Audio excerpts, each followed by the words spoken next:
Okay, so with Raymond out of town, I mean, I know one of the things we like to talk about a bunch is all three of us having a desire to relocate to Florida, especially when we come through days where it's been negative air temperature and much worse with the Yeah. wind chill. If you felt like moving to Florida before last week, Yeah, now you really want to move to Florida. -8 was convincing for me. Yeah. Um, When you wake up and it's 27 degrees and you feel like it's a heat wave, there's a problem with that. you know how sometimes you get that bug, like you think about it, I think I'd like to get a new truck. And then you think of it, and it just, you will it into happening. Yes. That's what's the phase we're in right now is looking at houses all the time, trying to think about numbers, trying to figure out how to manage it with the family and stuff like that. But for sure, I'm ready to be in Florida. Well, I think you guys are probably a couple steps ahead of us. And I mean, tomorrow I would go. There are moments in life where I probably don't analyze enough. I'm just ready to leap. And it always seems to be in big things like this, like, oh, I want that new car, so I make it happen. Or, well, let's go live somewhere else. I would make that happen. My wife, I think, thankfully for me, and probably a good thing for me, balances me out a little bit with that and makes me think through a few things that I think I would want to conveniently forget to make happen what I see in the back of my mind. My wife does the same thing because I'm the jump risk taker. Yeah. She's the yin to my yang, so to speak. Well, and I don't think either one of us are the risk takers that Raymond is necessarily. But we are more risk takers than the average person. We're like somewhere in the middle. There's still that pragmatic part of us that keeps us tethered to the earth. And that's maybe one leg, and then the other leg is held by our wives, making sure we don't completely float off into outer space with our ideas and our thoughts. Yeah. But I do think both of our wives are slowly coming around to the thought process of, man, this weather sucks. And I think as we all age, this cold weather is more difficult to take and want to take. Well, when you simply ask yourself if you enjoy summertime more or wintertime more, my wife does not like being cooped up in the house. She does not like the cold weather. She does not like driving in the snow. Nope. She does not like being cold and, our furnace broke and the temperature went down 10 degrees and everybody was miserable. Yep. It's summer all the time in Florida. So, Well, and my wife loves, all summer long, we probably spend on our back porch, watching a show, listening to music, doing something outside, just because it's nice to be able to get outside and get some fresh air and everything else. And you're right, cooped up for 3-4 months. smokers also like to go outside and puff a little bit. Yeah, have someplace calm to smoke a cigar. My garage attached to my house, I have a little office set up, and I sit and I can smoke out there, and it doesn't get into the house, but it stays about in the middle of the outside temperature and the inside of the house, which is around 70. So when it's -8, it gets down to 35 or 40 Yeah, no thank you. in my garage, which is just about enough. I've got a little space heater I turn on, and I can manage it for a half hour or an hour maybe, but I like to. It's not what you want. It isn't where I want to be sitting and enjoying a cigar and getting work done. Well, and then we have a club here. Well, in the beauty of the club, we have some place to come, and especially during these months. But when my daughter is home from school and my wife's working from home, it's just everything goes more smoothly for everyone if we're all near the house. Yeah. That's just how it goes. 100%. So, I guess the question that begs to be answered is, with everything that's going on right now, when is the right time to do something like that? Because, there's that part of me, well, I'll hold on and wait until the markets are more favorable for me to decide to move down there, or I'll wait for this to happen, or I'll wait for this to happen. And then the next thing you know, you've spent another decade waiting. It's a lot like deciding to go into business for yourself. You can give yourself 45 reasons why you should wait. Well, it might be easier, it might be better. But those are mights. None of us are. It's like having kids or anything. You're never going to be. It will never be ideal. No. So you just. I used to worry about stuff like that. Oh, we can save 0.5% or this. Doesn't matter. I think you just do what you want to do in life now. I've changed my attitude a little bit. I want to be in Florida for 2 reasons. One, it's warm all the time, and I can play golf all the time. Family will all be enjoying the warm weather. Number 2, Florida's booming. Yeah. Florida isn't really having a housing issue like the rest of the country is because it's a freedom state and everybody's moving there. Well, it's migration. And when the storms pass, it's still paradise. Yeah. So all those reasons don't matter to me. I think it's just when you feel it's time, it's time. Obviously, you want to sell your house as high as you can and buy as low as you can, but you just can't buy high and sell high. Or buy high and sell low, or vice versa. You got to... It's one way or the other. You're either going to make right. less off your place and buy at a better rate somewhere else, or you're going to make more off your place and have to pay more where you're going. There is no perfect. There's ebbs and flows of things in life, and I think now's the time to buy. There's tools to save a little bit on the high rate in the short term, 2-1 buy down and stuff like that. But ultimately, you're not going to be married to the mortgage. You'll buy the house you want, you'll be married to the house, but then you'll just refinance it, just like we haven't been in this environment for so long, we forget it's easy to refinance a house. It's no big deal. It is. So I think in our plan is just more managing the family that we help out, and family that stay with you. And I think, and I do think that is a large portion of what, drives us to stay where we are right now. I mean, my parents are in Florida about 50% of the time. Her parents are here and aren't going anywhere anytime soon. We both got daughters in school. We do. That's a consideration. Now, mine's younger than yours. I don't know. Does it bother your daughter? No, not in the least. She'd pack up and go tomorrow. Depending on where it is. If it's like Bemidji, Minnesota, she may not be real enthused about something like that. She likes Florida. She likes Florida. I think she is just ready for a change and a bit of a fresh start where people don't necessarily know her. And I think that is something to keep in consideration here as well. I mean, like, I've been here for the entirety of my 41, almost 42 years of life. There are days where I want to go in somewhere and have someone not recognize me, but that doesn't happen. About everywhere I go, someone knows me, and it's great. I love catching up with people, don't get me wrong, but, That's done digitally most of the time. Sometimes I just, I would like the idea of, all right, I'm going to be someplace where they don't know me. This is my opportunity. If I want to redo any aspect of who I am, it's the time to do it. So it's kind of exciting because there are no preconceived notions, but, it's also scary because there's no preconceived notions. Yeah, you can reinvent yourself. Yep. Well, I noticed something. We had a 30-year class reunion this summer. Yeah. Most of my classmates I'm friends with on Facebook and whatnot.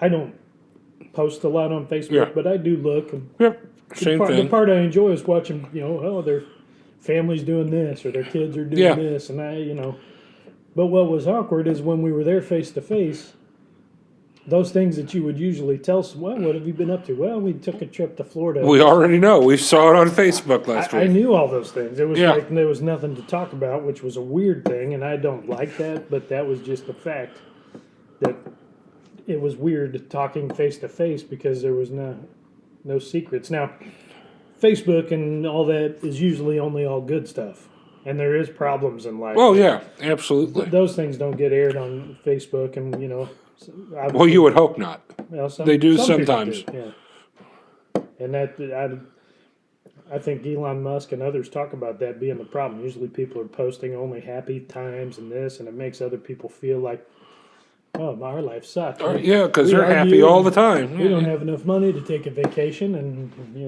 I should. Yep. But I don't know. It wouldn't bother me too much. My daughter is younger. She's in 5th grade, and she feels like her friends are the ones she's going to have forever. I Yep. don't even remember the names of my 5th grade. I mean, And I've had conversations like that with my daughters. And okay, you might have one that you're going to really talk to down the road. And what do they do all day? Chat with each other and text. They can do that. They can do that from 1,000 anywhere. miles away. Yeah. So I mean, connectivity has gotten so, robust that isn't even an issue anymore. yeah. So you get my parents pick me up and move me to California. Yeah, I can't ride my bike over to my friend's house, but I can be on FaceTime with them every night, catching up, doing the same thing. We didn't have options like that growing up. What worries me is the things that I don't like here that I feel not running away, that's not the right word, but the things that bother me about the school system, the things that bother me about my daughter's friends, and Yep. those things, I'm afraid that they will also exist there, and I'm going to be disappointed. Well, that's for sure. There again, that's a debate that my wife and I have. Just Most of the time, the grass isn't greener; it's just different grass. Yeah, I expect that, but I'm going to be disappointed either way. Yeah.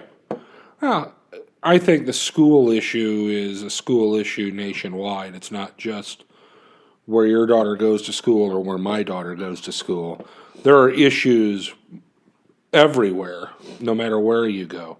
And Florida for a long time was not exactly known for having the best schools around. A lot of that's turned around here in the last decade or so.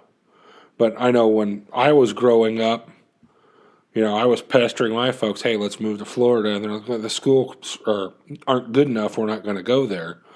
But they've, gotten a lot better. And, where my parents live in the villages while they're down there, shockingly, even for since it's a retirement community, they do have a school, the village's high school, and it's either a private or a charter. And it is one of the best in the country because they've got plenty of funding, and you got a lot of people that feel very similarly to how we feel in that area. So I sure do I like everything from there all the way down to Tampa and down the Gulf Coast, Yep. down to Fort Myers and whatnot. I'm starting to like Miami more based on this last election. But yeah, I don't know, there's a part of me that wants some adventure. I don't know that I'm adventurous enough to move out of the country as of yet, but I'm adventurous enough to go somewhere else in the country. Well, if things don't work, I mean, there's nothing that says you're anchored there. I mean, you can always move again. That's what I keep reminding my wife. We intend this to be permanent if we make this change, but there's nothing permanent. I think over the last 2 or 3 years, if we've learned anything, it's that you can't count on anything, When you end up spending half to 2/3 of your life in one area, that place is always going to be home, no matter where you go. So you can always come home. My mom likes Florida. My dad does not. My dad likes the seasons. He likes building fires all winter. He likes the house that he's. Yeah. They bought that house when I was 5. So that'd be 43 years ago. I mean, he's made it how he wants it exactly. Mm-hmm. Even though it isn't ideal for a 78-year-old. I mean, his garage, he has to walk outside and go down a frozen stairs and, to get... But that's also kind of what he wants because it keeps him on his toes a little bit. Keeps him moving. I mean, he's got sticks to pick up and trees and a little easement. He mows and, he grows blackberries and tomatoes. And plenty of lawn so he can yell at people so I when don't they get on think it. they will leave is what I was getting at. No. I think they've set their life up to pretty much stay there. But I think they've instilled in you, and from what I can tell your siblings, that, it's okay to go out and live life. They don't expect you to stay here and babysit, so to speak, for lack of better terms. They wouldn't want that because they don't want that. They don't want you doing that to them, and they certainly don't want to make you feel like you have to do that. Well, my dad, for the first time, called me this week and actually needed help. And he admitted that he was helpless in that moment and he hated the feeling because my mom, it was Christmas Eve, Mom drove to church and she's got a Jeep that she bought new 15 years ago. Well, the alternator went bad, so she was driving along a busy road, stop 11 and Shelby Street, and the car dies in the middle of the road. People are driving around her, flipping her off. She's an old lady with a dead car, and it's minus 5 degrees. Yeah. Well, Dad had 3 or 4 martinis, so he called me. He says, "Hey, I need your help. Your mom's stranded, and she just needs support, and maybe get pushed off the road." I'm like, "I'm on my way." So I zipped over there, and then AAA showed up, zapped the battery, drove her home, followed her home, and was just there to support her. And when we got there, he admitted, he said, I've never felt helpless like that, but he was drunk and he knew he shouldn't go drive over there and help her and didn't know that he could have helped her. So that was the first time for him and the first time for me to see him and realize that. Well, and there again, that's the other crazy part of life is when you realize, you're aging along with your parents. Yeah. And the back of your mind, you don't feel like you've aged as much as you have. And because you're aging along with them, it takes experiences like that for you to realize that your parents are the age they are. Like, for example, my parents are going back to Florida this week, and they got caught up in the Southwest stuff. And he's like, well, I think we'll just drive it. And I just, inside, white as a sheet. I mean, my parents are 69. So they're more than capable. I just don't like the thought process of the two of them driving 1,000 miles. And I imagine people sitting on the side of the road like my mom was. If that's 500 miles away, I'm not going to be there. There's nothing. Yeah, I mean, there's nothing I can do. Right. And there again, they're just like us. In the back of their mind, they still think they're 20. I mean, they know better, but they still think it. They think they can tackle things. So that is a bit bothersome. Yesterday, we were running an errand, and we were driving back, again, on Stop 11. That seems the road that kills cars right now. Stop 11 in Madison. Yeah. Turn in the turn lane, and there's a car that in front of us puts on their blinkers, and the guy gets out. And then he started to push, and the light turned red, and he stopped, and he didn't know what to do. So I parked behind him, put the blinkers on, and got out. Yeah. I'm like, "Do you need a hand pushing this?" He's like, "Yeah, that'd be great, dude." It was a young guy. Yep. And his wife was in there steering, so we pushed that damn car. The light turned green for the arrow. Pushed it around the curve. Everybody was honking and yelling at us, and we're pushing a car. And pushed it onto Madison northbound. And I said, "Hey, stay in the left lane because it's a little downhill, and then you can curve into the bank, And by the time I pushed that car, probably 150 yards, I was hurting. Yeah. He was doing half the work, but still. Then it didn't help that she slammed on the brakes, and when we were drifting into the turn lane, and both of us smashed our, fronts into the back of the car, like, golly. But yeah, I was feeling it. I was like, man, I thought that would be no problem for me, but. Well, maybe that's another reason why you go ahead and you make the leap and you move to Florida, because the window to enjoy it the way that you want to be able to enjoy it seems to be closing more rapidly than we want to admit. I mean, even though we're still in our 40s, we're going to close our eyes and it's going to be the end of the 50s and then into the 60s. And yikes, goes too fast. Yeah, it does.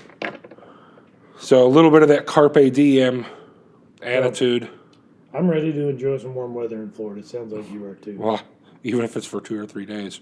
So, Raymond, if you get on here and you watch this tonight, you enjoy yourself in Florida. Oh, that's right. He is actually in Florida. He is in Florida. Enjoy yourself. Go enjoy a good cigar and have a good time. Yep. We'll see you next week.